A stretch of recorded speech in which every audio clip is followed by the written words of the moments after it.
Welcome to this tutorial on the Aastra SIP-DECT Basic Installation. In this tutorial, we'll cover the following topics. I'll give you an overview of the hardware components and the software applications we'll use during the basic installation. We'll launch the first software application, the OM Configurator, and we'll program the RFPs. Then we'll launch the second software application, the Open Mobility Manager, or OMM, and enter the initial system information. We'll install and configure the first RFP. Then we'll add DECT handset users. We'll power up and subscribe the handsets to the RFP. We'll install the second RFP, set up additional clusters, and I'll show you how to set up a second standby OMM. Then we'll install the third RFP. At this point, we'll have to go to the license server website where we'll go through the RFP license process. We'll import this file, which will activate the built-in license features. If you have not already taken the Aastra SIP-DECT Technical Training and System Design course, please do so before continuing with this tutorial. It is available on our Training on Demand webpage and on our training resource portal. The Aastra SIP-DECT Enterprise solution is made up of 1 to 20 pre-licensed RFPs and SIP-DECT phone handsets, while the Aastra SIP-DECT Enterprise Plus solution is made up of 1 to 2048 non-licensed or standard RFPs and SIP-DECT phone handsets. In this tutorial, I will be demonstrating how to install 3 RFP L35 IPs. These are pre-licensed, and 4 SIP-DECT handsets. The Enterprise and Enterprise Plus solutions have the same basic installation practices, but the licensing is different. The Enterprise Plus can also support more RFPs in the system and can offer additional features, but the basic RFP installation is the same.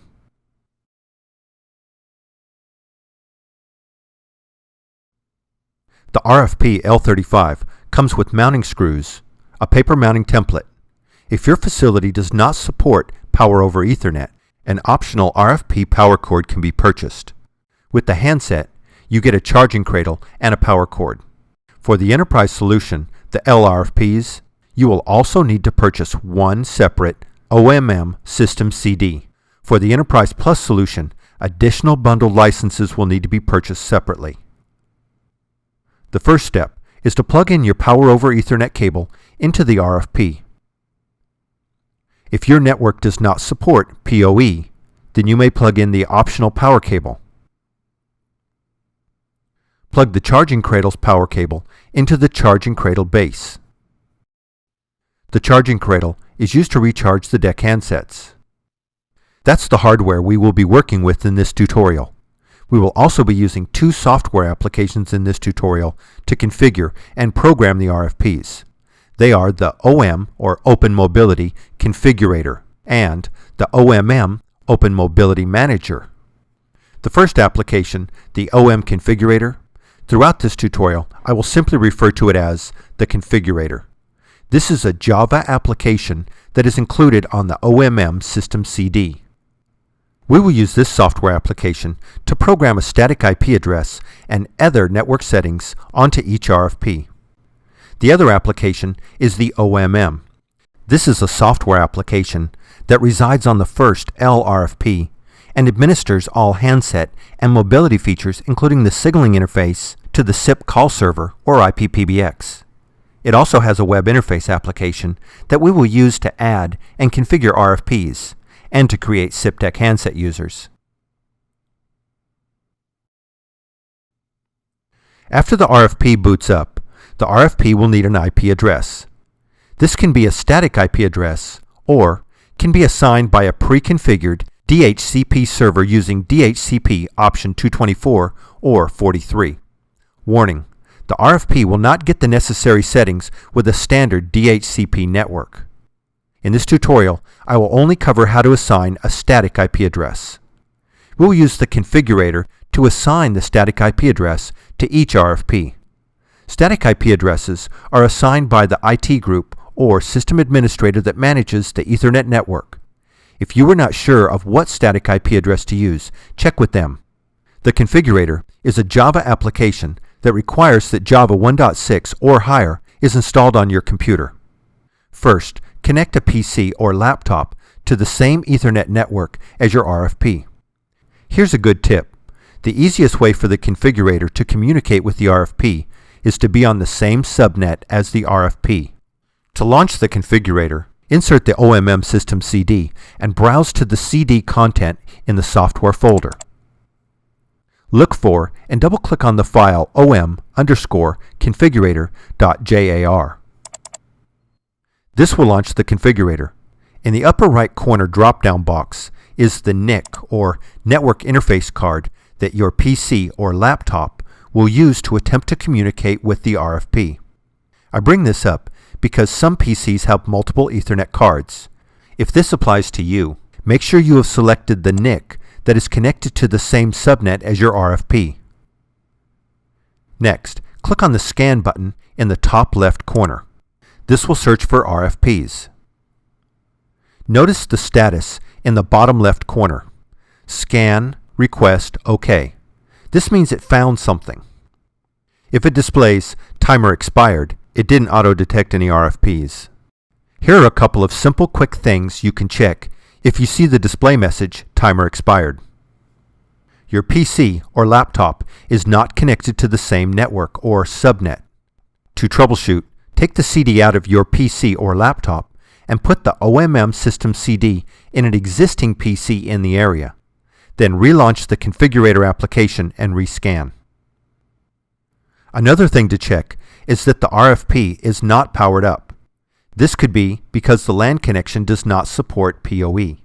If none of the display lights are on, try connecting the optional RFP power cable. Here is something else to check. If the RFP is not connected to the same network or subnet as your PC, or is connected to a bad network jack. To check this, try connecting the RFP to a different LAN jack. This might resolve the problem. So let's continue with the configurator. In the RFP configuration list box is the MAC address of the device or devices it found. So let's verify that the MAC address matches the MAC address of our RFP. Turn the RFP over and check the label. As you can see, the RFP MAC address matches the MAC address found during the scan. Next, click on the MAC address in the configuration list. This will select the RFP, and we can begin the configuration of this specific RFP. Select the Login checkbox and enter the default username and password information. The default is OMM, all lowercase, for both fields. There is a button to return the RFP to factory defaults. We will continue down to Use Local Configuration. Select Yes if you were assigning a static IP address to the RFP. Select No if you were using a DHCP server to provide the IP address and settings for the RFP. I am using a static IP address, so I will select Yes.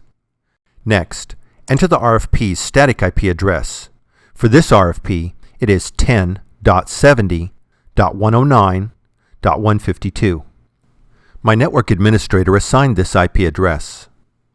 Enter the subnet mask. Mine is 255.255.255.0. Enter the TFTP server address. The TFTP server is used to provide firmware updates. If you don't have a dedicated TFTP server, you can use a standalone TFTP program that runs on your PC, in which case you would enter the IP address of the PC. That is what I am doing. Enter the TFTP file name. You can refer to the 4.0 OMM system CD. At the time of this release, my file names were, for the RFP L35 and 36, IP RFP 3G.dnld. And if you have an older RFP, L32 or L34s, it would be IP RFP 2G.tftp. Enter the OMM IP address.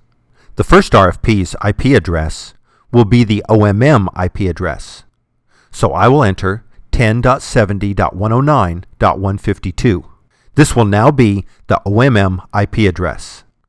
When you assign the OMM address, you are telling the system which LRFP will be running the OMM software and controlling the functions of the SIP-DECT solution. When I launch the OMM web interface, this is the IP address I will use. When I add additional RFPs, this is the OMM IP address I will enter. I can also add a secondary OMM parameter to provide redundancy. I'll cover this later in the tutorial. The next field is router addresses.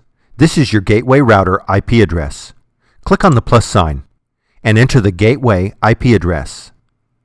Your network administrator can give you this IP address. Before we upload these settings to the RFP, I want to add a few more parameters that are optional, but very nice to use. At the top, click on Add Parameter. Then from the drop-down list, select the additional parameter. I will select DNS Addresses and click on the Add button. Notice a DNS Addresses box has been added. Click on the plus sign. Enter the DNS IP address and click on the Add button. Your network administrator can also give you this IP address. Once you have added a DNS address, the OMM will be able to support additional parameters that use server names or domain names. I will demonstrate this in the next parameter, NTP server name. Click on Add Parameter. From the drop-down box, select NTP server name. Notice I could select NTP server name or NTP server address. Since I have added a DNS address, I can use server names. So I will select NTP server name. The NTP server parameter can be used to provide an external clock reference so that your handsets will have the correct time. In the field, I will enter pool.ntp.org. Go back to the top and click on Add Parameter, scroll down and select Country. This is used to enter a country-specific ringtone. For North America, enter 100. So that is all the choices and parameters for our initial configuration. Additional parameters can be added to meet your installation needs, such as VLAN or second OMM IP address. The last step is to send the configuration to the RFP. At the top, click on Send Config. Look at the status in the bottom left corner. If successful, it will say Sending OK. That completes the initial configuration setup. Once the RFP has a valid IP address and is communicating with the network, you will see the light turn green. The light will flash yellow intermittently. This is normal. Now let's log into the OMM. Launch a browser and enter the IP address of the OMM, which is running on the RFP we just configured. You may get a security warning. If you do, select Continue. Log into the OMM. Enter the username OMM, all lowercase. The password is the same, OMM, all lowercase, and click on the OK button. Read and accept the end user license to continue. Before we can begin, we must change the OMM password and the root password. If passwords are not strong enough, on-screen messages will guide you to meet the minimum security requirements. The status page displays information about the OMM version, licenses, standby OMM, and additional features, the number of RFPs, handsets, and firmware information. In the license field, there is a message. Please import a valid license file to ensure the correct operation of the Open Mobility Manager, and that we have a grace period of 72 hours. This is referencing the demo part code. In just a moment, we will replace the demo part code with the part code that is printed on the OMM system CD. As a quick review, there are 3 licensing or activation components.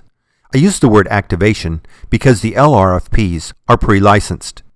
When you enter either the part code or the license file into the OMM, you are unlocking and activating your system's built-in license capabilities. The components are a part code, a TAD code, and the RFP MAC addresses. For systems having 1 or 2 LRFPs installed, you would only need to use the part code printed on the OMM system CD and enter the part code into the OMM to activate the built-in license features for up to 2 RFPs. In the past, we have had some people thinking they would save a step and went to the license server website and registered their 1 or 2 RFP MAC addresses. Don't do this.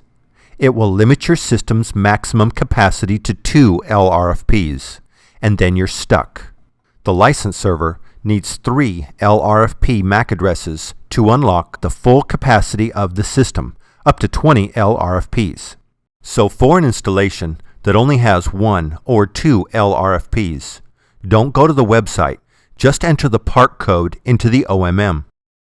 For systems that will have 3 to 20 RFPs installed, you will be required to launch a browser and go to the license server website, where you will enter information that will generate a license file that will be used to activate the built-in license features on your RFPs. You will have to enter the part code and TAD code that is printed on your OMM system CD. In addition, you will have to enter 3 RFP MAC addresses that will be used in your installation. Plus, under License Product, you will select OM System Activation for RFP installations. Using this information, the website will generate a license file that we will save and then import into the OMM. This single file will activate the built-in license features and authorize your system to use up to 20 RFPs. In this tutorial, one by one, I will take you through the process of adding one RFP, a second RFP, and then a third RFP, so you will see what happens in all 3 scenarios. So let's continue and begin with a 1 RFP installation. From the menu on the left, click on System, then System Settings. About halfway down, you should see the Park field. The box to the right contains a demo part code. We need to replace the demo part code with the part code that is printed on the OMM system CD. You don't need to enter any spaces or dashes. The system will take care of that. Then from the next drop-down box, select your regulatory domain. I'll select US. The DEC authentication code field is a global setting that will pre-populate the auth code field when you add a new handset user. You can leave this blank or enter a code. I'm going to use 52s. Under Downloading New Firmware to Portable Parts, check the Active box. This tells the system to send the handsets new firmware when it's available. Scroll down to Time Zone, and from the drop-down box, select your time zone. Scroll back up and click OK. The OMM software running on your RFP needs to reboot. After it reboots, you will need to log back in.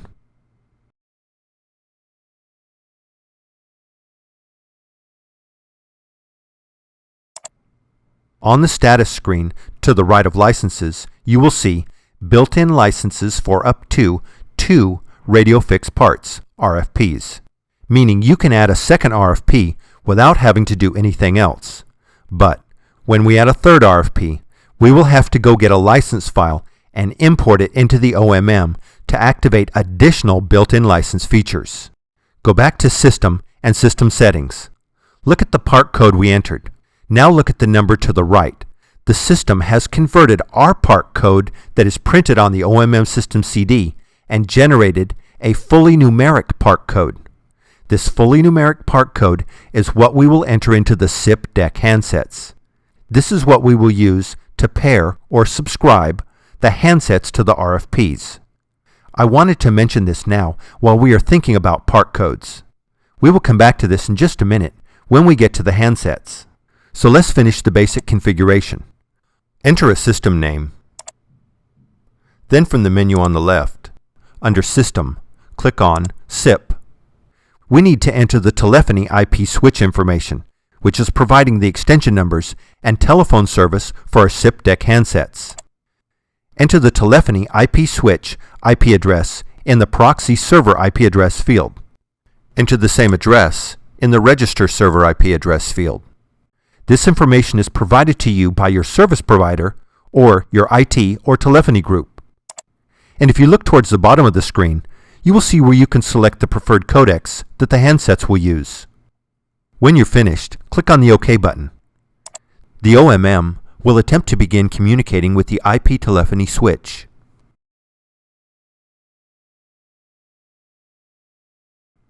Next, click on the Radio Fix Parts. Then, make sure the Capturing Unconfigured Radio Fix Parts is started. To do this, click on the box labeled Start. A green check mark next to Capture Allowed indicates it is started. When you do this, a line of information about your RFP should be displayed. It will include the MAC address, IP address, and the type of RFP. Now, this is important.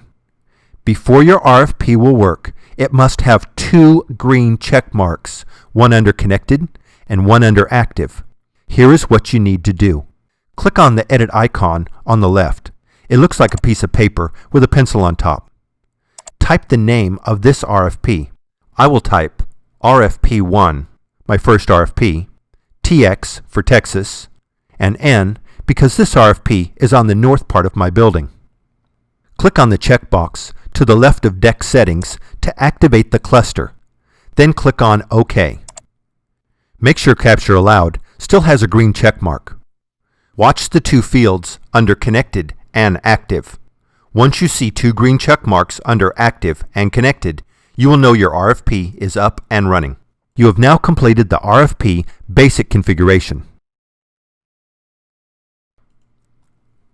Now we are ready to add a new SIP-DECT handset user to the system. To begin, power up the handset by pressing and holding the red power button on the handset for 1 or 2 seconds, then release the button. Below the LCD screen are 3 buttons you will use for navigation. Generally, the left button is used to save or configure a setting. The middle button is used to escape or cancel, and the right button is used to open a menu. To subscribe or pair the handset to the system, we are going to do 2 things. First, the handset has a unique number that identifies that specific handset. This unique number is called the IPEI number. And second, the OMM system has a unique number called PARC.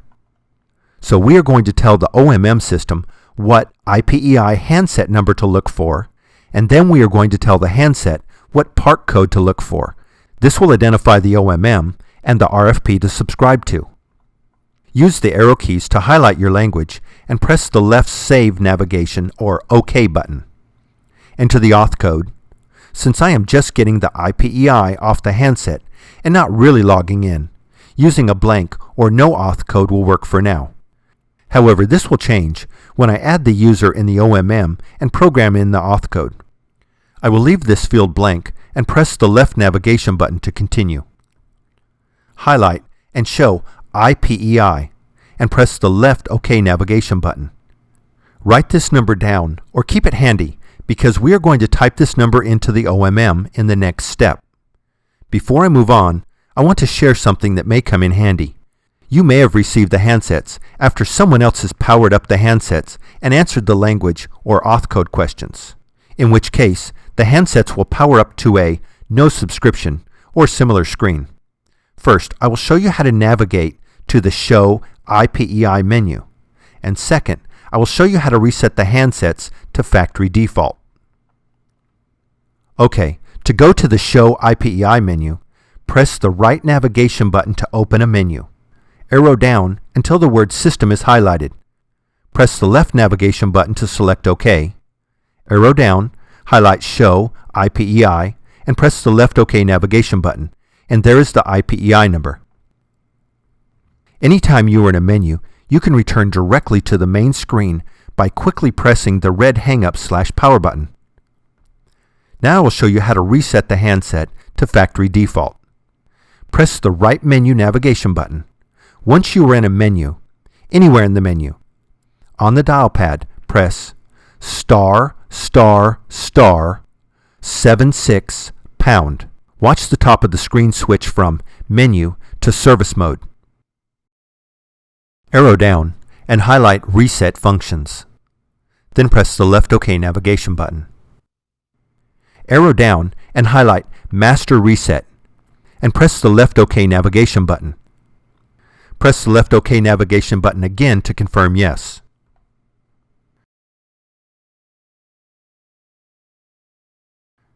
The handset will restart with the factory defaults and begin with the language screen. Let's return to the OMM and add our first handset user. where we will enter the IPEI number we just got from the handset. In the menu on the left, click on Portable Parts. To add a new DECT handset user, click on the New button. Type in the user's name. This is the name that will display on the handset. Enter the extension number. This will be given to you by your service provider or IT or telephony group. Enter the IPEI number from the handset. The DECT authentication code has been pre-populated from the system settings.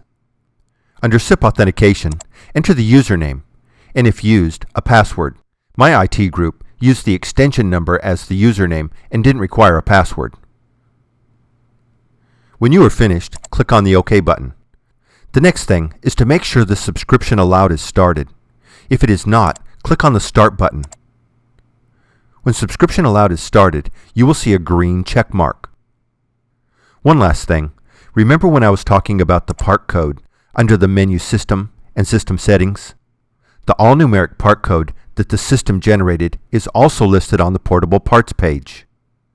We are going to need this number in the next step, so write it down or have it handy on your computer screen.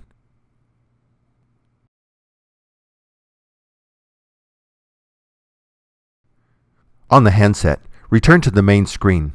If you are in a menu, press the middle Escape Navigation button to go back one menu, or you can press the red Hang-Up/Power button to return directly to the main screen. Press the right navigation button to open the menu. Arrow down and highlight System, and press the left OK Navigation button. Highlight New System, and press the left OK Navigation button. Enter the auth code 52s. This is the code we programmed in the OMM. Press the left Next Navigation button. Highlight Enter Park, and press the left OK Navigation button. Using the keypad, enter the all-numeric system-generated part code we saw on the Portable Parts screen.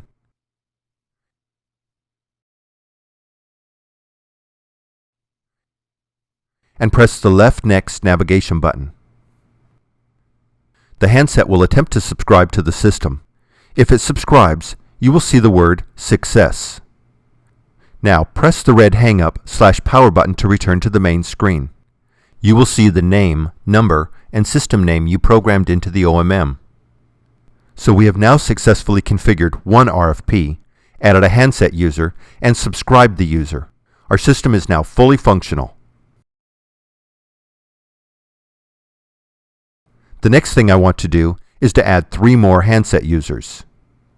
So I will power up the next handset, select my language, enter the auth code, highlight Show IPEI, and press the left OK Navigation button. I'll go back to the OMM, click on Portable Parts, add a new DECT handset user, enter the name, number, and IPEI from the handset, enter the username, and click OK. I'll double check that the subscription allowed has a green check mark. On the handset, with the menu open, remember you can press the middle Escape button to go back one menu, or you can press the red Hang-Up/Power button to return directly to the main screen. I'll open the menu, highlight System, and press the left OK Navigation button. Highlight New System, and press the left OK Navigation button. Enter the auth code 52s, and press the left OK Navigation button. Highlight Enter Park, and press the left OK Navigation button. I'll enter the part code that was on the Portable Parts screen in the OMM, and press the left OK Navigation button.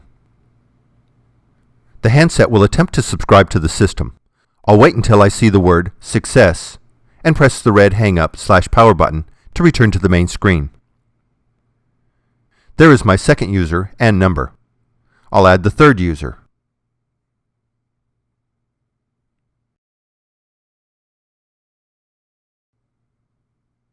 And the fourth user.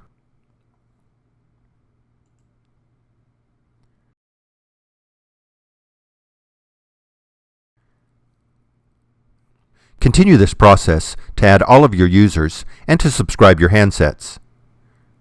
If a subscription fails on a handset, make sure in the OMM on the Portable Parts menu that the subscription allowed has a green check mark, and double-check your IPEI number.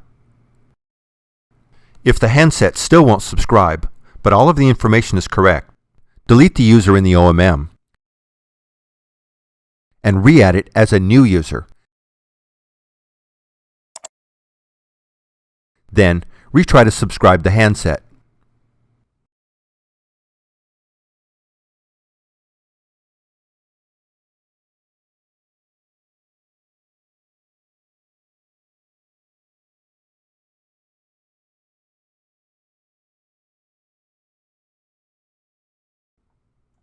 In the OMM, click on Portable Parts to refresh the screen.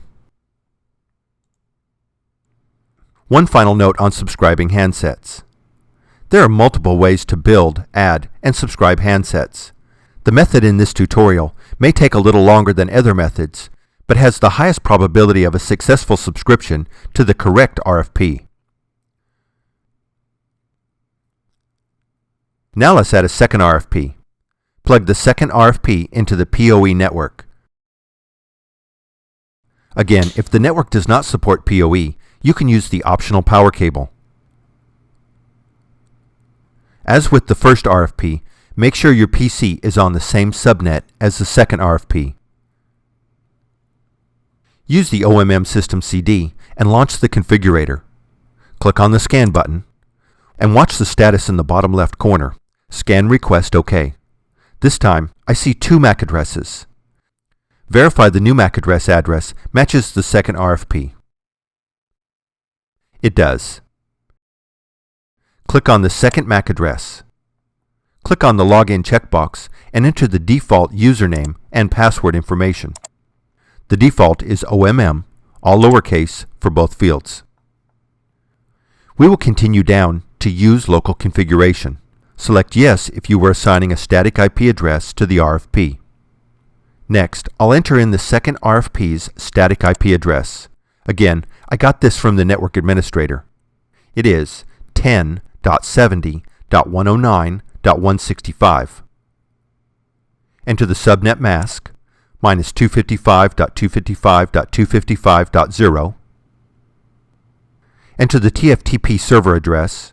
I am going to use a standalone TFTP program, so I will enter my PC's IP address. Enter the TFTP file name. Again, for RFPs L35 and L36, it is IP RFP 3G.dnld. Enter the OMM IP address, which was the IP address of the first RFP we installed, 10.70.109.152. Enter the router addresses. This is your gateway router IP address. Click on the plus sign and enter the IP address.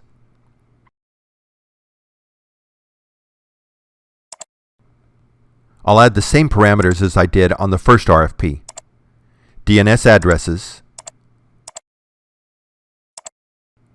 NTP server name,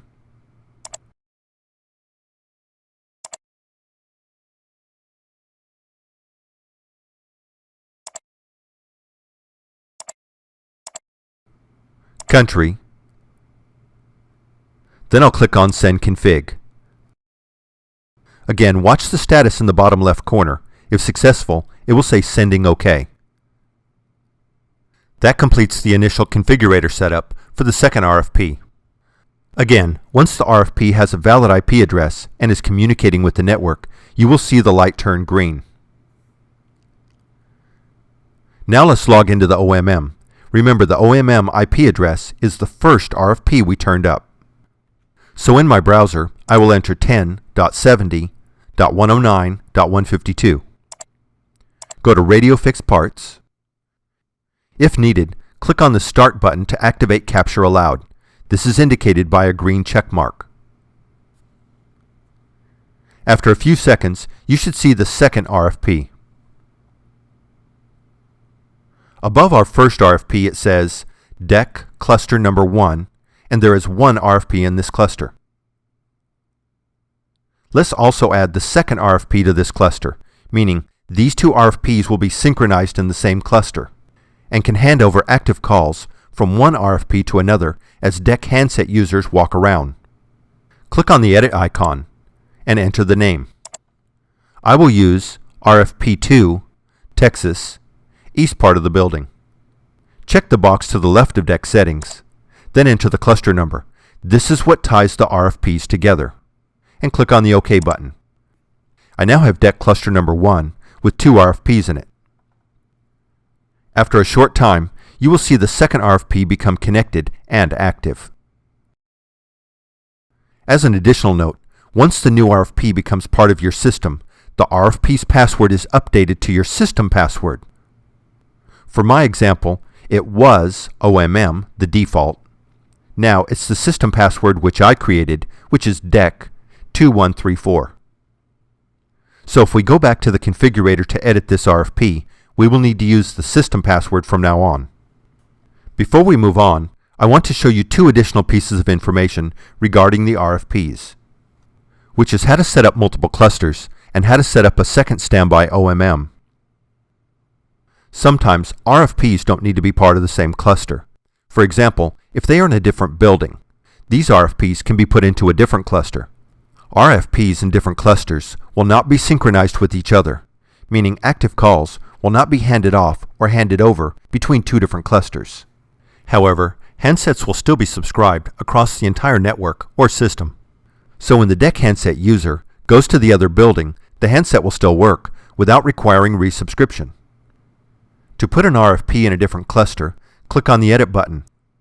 Change the cluster number. For this example, I will use the number 2 and click OK. Now I have cluster number 1 with 1 RFP and cluster number 2 with 1 RFP. To put the RFPs back in the same cluster, click on the Edit button, change the cluster number back to 1 and click OK. There, I'm back to the original configuration. DEC cluster number 1 with 2 RFPs. By now, you should realize the OMM runs the entire DEC system, and the OMM is built into and running on our first RFP. To provide redundancy, you can designate a second standby OMM. So if something happens to the first OMM, which is running on our first RFP, a second OMM running on a different RFP can take over. To configure a second standby OMM simply requires adding 1 parameter to each RFP using the configurator tool. So we will launch the configurator, click on the scan button, select the MAC address of the first RFP, check the login box, enter the login username and password, and press the List Configuration button to see our current configuration. Now, click on Add Parameter. Select Second OMM IP address. Enter the second RFP's IP address. For this example, that will be 10.70.109.165. And then click on Send Config.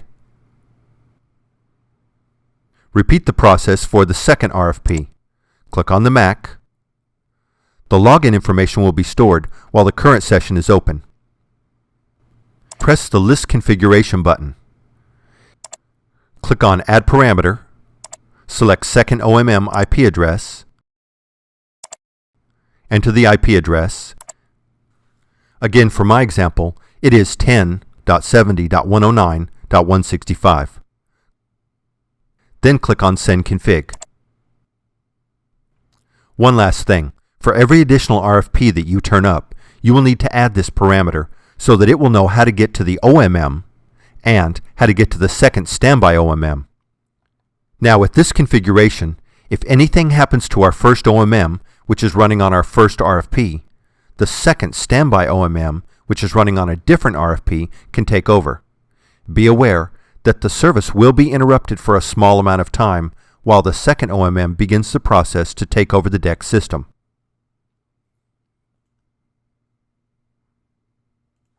Now let's add a third RFP. This is different because the part code only allows 2 RFPs on the system. When we add a third RFP, we will need to stop and launch a browser and go to the license server website where we will enter information about our DEC system and download a license file that will activate the built-in license features and capacity on our DECT system. So let me demonstrate the whole process, including seeing the third RFP license error. I'll begin by plugging in my third RFP. Open the configurator, scan for the third RFP.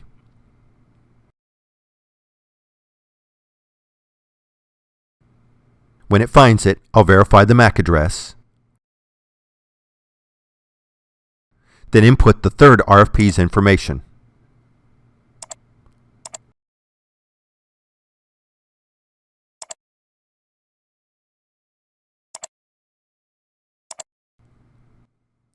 And I'll click on Send Config. Now we'll open the OMM and go to Radio Fix Parts. I'll click on the Start button so capture is allowed. There is my third RFP. Click on the Edit icon, and I get a message the system is completely configured. There are no free resources available for adding further Radio Fix parts.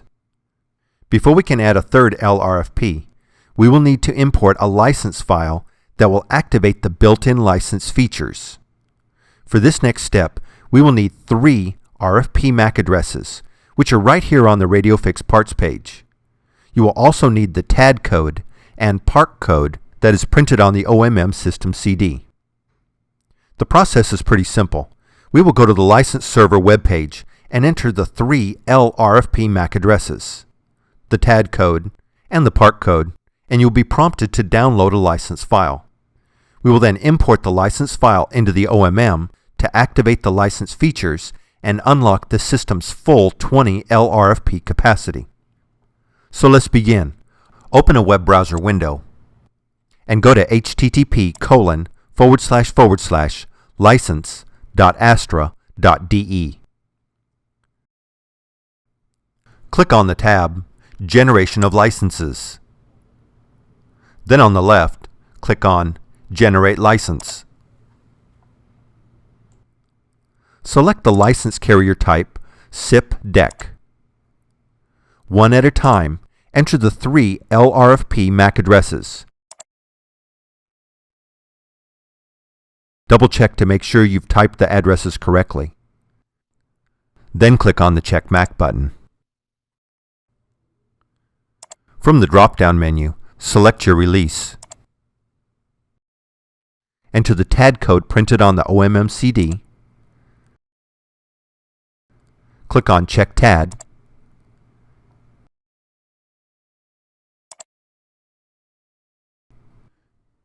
Enter the PARC code printed on the OMM system CD.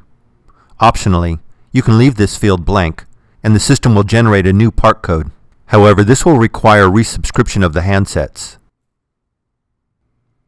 Under License Products, verify the checkbox is checked for OM System Activation for LRFP installations. Click on the Generate License button. A pop-up message will recap what I just told you about the PARC codes. Click on the OK button. Click on Download Importable File and save the file. If you're not sure where to save the file, I like to use my desktop so I know exactly where the file was saved. We are now finished with the license server webpage. Return to the OMM. You may need to log back in. From the menu on the left, click on Licenses.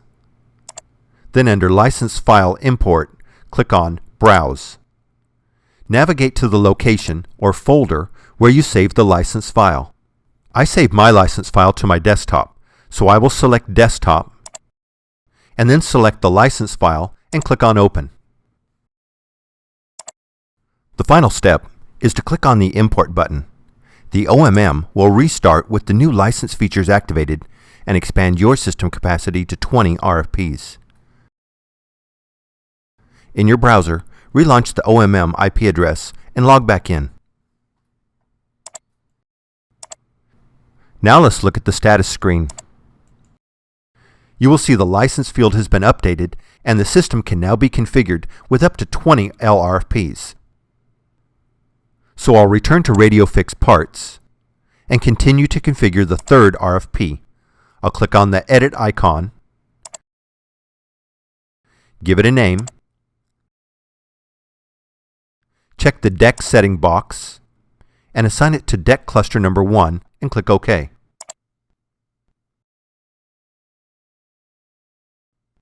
The third RFP is active and connected. You can see in DECT cluster number 1, I now have 3 radio fixed parts. And that completes the installation of the third RFP. In this tutorial, we added 3 RFPs in one synchronized cluster, meaning the RFPs can hand off active calls as DECT handset users walk around.